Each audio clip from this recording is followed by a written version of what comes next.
নমস্কাৰ বন্ধুসকল, আজি আমি পুনৰ এটা নতুন ভিডিঅ' লৈ আপোনালোকৰ ওচৰলৈ আহিছোঁ। বন্ধুসকল, মানুহে সাধাৰণতে কুকুৰ, মেকুৰী, গৰু, ছাগলী আদি জীৱ জন্তু ঘৰত পোহে, কিন্তু পৃথিৱীত কিছুমান এনে জীৱ জন্তু আছে যিবোৰ সকলো মানুহে কিনাটো সম্ভৱ নহয়। আজি আমি আপোনালোকক কেইটামান দামী জীৱ জন্তুৰ বিষয়ে ক'ম। তেনেহ'লে আহক আজি আমাৰ এই ভিডিঅ'টো আৰম্ভ কৰোঁ। কুকেন এটা চৰাই প্ৰজাতি। এই চৰাইটো গোটেই পৃথিৱীত 40টা বেলেগ বেলেগ প্ৰজাতিত পোৱা যায়। এই প্ৰজাতিৰ চৰাইবোৰৰ ওঠখন বহুত দীঘল আৰু ৰংচঙীয়া হয়। এই চৰাইটো দেখাত বহুত আকৰ্ষণীয় আৰু ধুনীয়া লাগে। এই কাৰণে এই চৰাইটো $5,000 পৰা $10,000 ভিতৰত বিক্ৰী হয়। দ্য বাজা মাংকি মধ্য আফ্ৰিকাত বেছিকৈ পোৱা যায়। এইটো এটা দুৰ্লভ প্ৰজাতিৰ বান্দৰ হয়। এই বান্দৰটো বেলেগ বান্দৰতকৈ দেখিবলৈ বহুত বেলেগ হয়। এই বান্দৰটো $7,000 পৰা $10,000 ভিতৰত বিক্ৰী হয়। গ্ৰীণ মংকি নামটো শুনোতে এইটো এটা বান্দৰ যেন লাগে, কিন্তু এইটো এটা বান্দৰ নহয়, এইটো এটা ঘোঁৰা প্ৰজাতি হয়।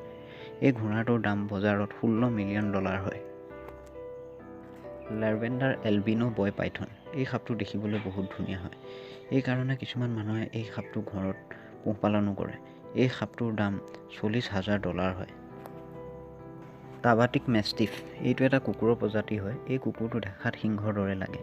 এই কুকুৰটোৰ শৰীৰটো নোমেৰে ঢাক খাই থাকে। কিছুমান মানুহে নিজৰ সুৰক্ষাৰ কাৰণে এই কুকুৰটো ঘৰত পোহপালন কৰে। এই কুকুৰটোৰ দাম $5,82,000। বন্ধুসকল, ইয়াৰ ভিতৰত কোনটো জীৱ আপোনাৰ বেছি ভাল লাগিল আমাক কমেণ্ট কৰি নিশ্চয় জনাব। আৰু ভিডিঅ'টো যদি চাই ভাল লাগিলে এটা লাইক কৰিব, কমেণ্ট কৰিব, শ্বেয়াৰ কৰিব আৰু চেনেলটো ছাবস্ক্ৰাইব কৰিবলৈ নাপাহৰিব। ধন্যবাদ।